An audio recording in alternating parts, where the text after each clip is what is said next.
Hello friends, मैं आपके the spiritual सोना। हमें भी हमारे स्पिरिचुअल डाइट पे हमेशा रहना चाहिए।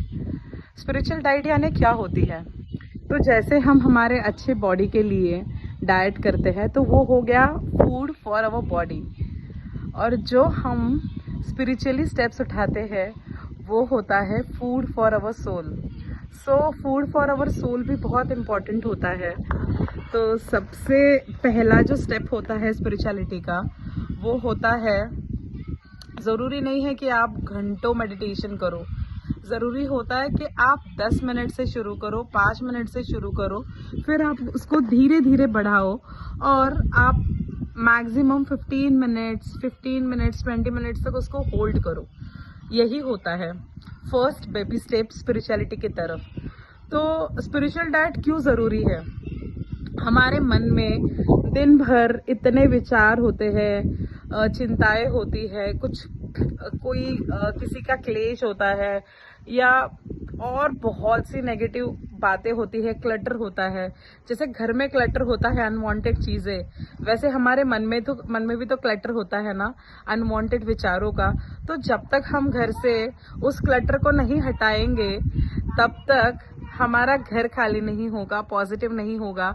वैसे ही अगर हम हमारे जीवन से इस नेगेटिविटी को नहीं हटाएंगे तो हमारा मन कभी खाली नहीं होगा। तो जब तक आपका मन नेगेटिव विचारों से खाली नहीं हो सकता ना, तब तक आप उसमें कोई पॉजिटिव विचार डालो वो फिर से मिक्सअप होकर नेगेटिव हो जाएगा। क्योंकि अगर समझिए कि अगर बॉटल में गंदा पानी है तो अगर आप उसमें कितना भी वाइट पानी मिक्स कर दो, अच्छा पानी मिक्स कर दो, शुद्ध पानी थोड़ा सा, तो वो गंदा ही होने वाला है। लेकिन अगर आप उसी बॉटल को एम्प्टी करके रिफिल करते हो तो वो प्रोसेस आसानी से होती है और पानी शुद्ध हो जाता है। लेकिन अगर समझो पॉसिबल नहीं है, किसी को इतना वक्त निकालना पॉसिबल नहीं है, तो एक बात हमेशा याद रखना, अगर एक एक बूंद भी गंदे पानी के बोतल में जाती है ना, तो 100 दिनों बाद वो पानी भी शुद्ध हो जाता है। तो अच्छाई भी बुराई को मारती है स्लोली। तो ये प्रोसेस ग्रेजुअली होता है। ऐसे नहीं है कि आज मैं जिम चली गई और मेरे 6 एब्स बन गए, ऐसा कभी नहीं होता है। तो हर एक चीज़ की प्रोसेस होती है, उस प्रोसेस को हमें फॉलो करना होता है। जो इंस्टेंट चीज़ें होती है, जैसे मैगी इंस्टेंट बन जाती है लेकिन हेल्थ के लिए हमेशा खराब होती है। लेकिन सब्जी और रोटी बनने में थोड़ा वक्त लगता है, लेकिन वो हेल्थ के लिए हमेशा अच्छा होता है। तो हमेशा स्पिरिचुअल जर्नी में बने रहिए। हम हमेशा सोचते हैं कि अरे हम तो बाद में कर लेंगे, अब तो बहुत उम्र पड़ी है।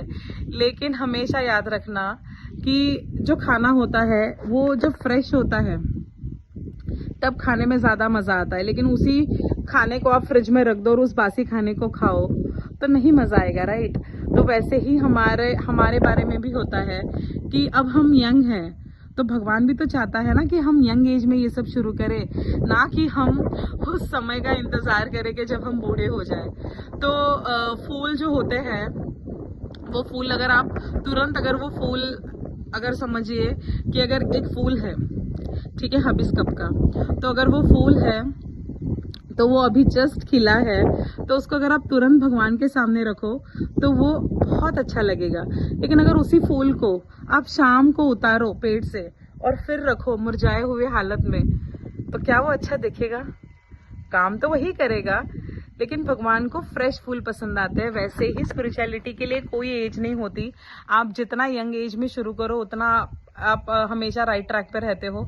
तो मुझे हमेशा लगता है कि अरे मैंने 31 में स्टार्ट की, आई विश मैं इसके पहले कर पाती। तो अब 33 के एज में ऐसे फील होता है कि काश ये मुझे पहले पता होता, काश ये सब मैं पहले शुरू करती है तो कितना आसान था। मैं तो घर के कामों में ही उलझी रहती थी। जब तक विकी थे मैं घर के बारे में सोचती रहती थी, क्या बनाना है, क्या खाना है। लेकिन मेरी मम्मी हमेशा कहती है, हम महाराष्ट्रियन लोगों में ये कहा जाता है, खा के क्या होने वाला है, खाना तो कुछ 2 या 3 घंटे बाद शरीर से बाहर निकलेगा वेस्टेज के रूप में, तो रहता क्या है। तो मेरी मम्मी हमेशा कहती है कि हरिनामाच्या बँकेत जितना आप नामस्मरण डिपॉजिट करोगे वही आप यहाँ से पृथ्वी से लेकर जाओगे। तो वही होता है ना कि आप अपनी अच्छाई आपके साथ लेके जाओगे। तो कली हनुमानी में भी हनुमान जी कहते हैं कि आपके कर्म ही आपके साथ जाते हैं और आपकी इच्छाएं। तो हमेशा इच्छाएं बड़ी रखिए, कर्म अच्छे रखिए, तो ये जन्म अगला जन्म सारे जन्म आपके अच्छे हो जाएंगे। तो हम अभी कलयुग में हैं, तो कलयुग में यही होता है ना कि यही करना है और यही भरना है। तो ये प्रोसेस में भी यही होता है ना कि अच्छे कर्म करिए। अगर अच्छे कर्म करेंगे तो कोई चीज ऐसी नहीं है जो हमें पीछे खींचेगी। लेकिन इसके लिए हमें हमारी स्पिरिचुअल डाइट बहुत जल्दी शुरू करनी पड़ेगी। तो स्पिरिचुअल डाइट में एग्जैक्टली क्या होता है, आपको मेडिटेशन करना है, अच्छी किताबें पढ़नी है। जैसे जो दाल राइस है या रोटी सब्जी है वो हमारे बॉडी के लिए है, तो वैसे किताबें पढ़ना, मेडिटेशन ये आपके सोल के लिए है। आप 6 महीने में 7 महीने में ऐसे नेचर के पास आइए, एक स्पिरिचुअल ब्रेक लीजिए, स्पिरिचुअल वेकेशन पे आइए। तो जब आप स्पिरिचुअल वेकेशन पे आते हो तो ऑटोमेटिकली आपको बहुत अच्छा फील होने लगता है, पॉजिटिव फील होता है, मोटिवेटेड फील होता है। फिर आप बूस्टअप हो जाइए, फिर अपने काम पर लग जाइए, फिर से थोड़ा समय निकालिए खुद के लिए और फिर से आपकी जर्नी शुरू करिए। तो स्पिरिचुअल ब्रेक लेना भी बहुत इंपॉर्टेंट होता है। तो इंतजार मत करिए कि मैं स्पिरिचुअलिटी कब शुरू करूंगी, स्पिरिचुअलिटी को शुरू करिए, क्योंकि ये बहुत ही प्यारा एक्सपीरियंस होता है जो शब्दों में नहीं कहा जा सकता। अगर मैं स्पिरिचुअलिटी पे वीडियो बनाऊं तो उसके लिए एक दिन भी खत्म हो जाएगा, इतना बड़ा टॉपिक है। लेकिन एक बात हमेशा याद रखना कि जब तक आप अपनी स्पिरिचुअल जर्नी शुरू नहीं करेंगे ना, तब तक आप सिर्फ छोटी मोटी चीजें मैनिफेस्ट करने में ही लगे रहेंगे। आपको लॉ ऑफ अट्रैक्शन इसके लिए नहीं करना है कि आपको कुछ चाहिए, कुछ मैनिफेस्ट करना है। आईफोन हो, कार हो, ये सब तो बायो प्रोडक्ट है स्पिरिचुअलिटी के। तो अबंडेंस तो आएगा, तो स्पिरिचुअलिटी भी आपके जीवन में अबंडेंस लेके आएगी, अच्छे रिलेशंस लेके आएगी, अच्छी हेल्थ लेकर आएगी। बट उसके लिए जरूरी होता है स्पिरिचुअलिटी की तरफ जाना, स्पिरिचुअल डाइट शुरू करना। तो जल्दी ही शुरू करिए।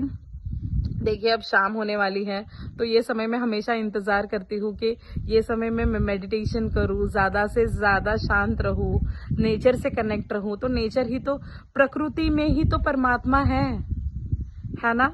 और परमात्मा, जैसे कहते हैं ना कि स्पिरिचुअलिटी में बिजी रहना, ये बहुत इंपॉर्टेंट होता है।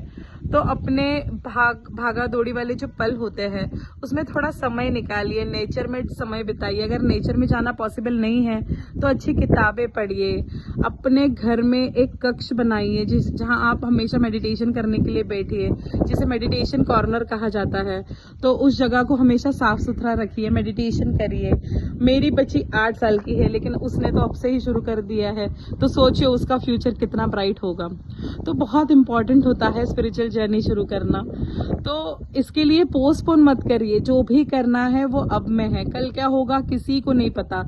अगर यमराज ने हमें बुला लिया तो यमराज तो कहेंगे क्या करके आए तुम नीचे, तो क्या बताएंगे आप।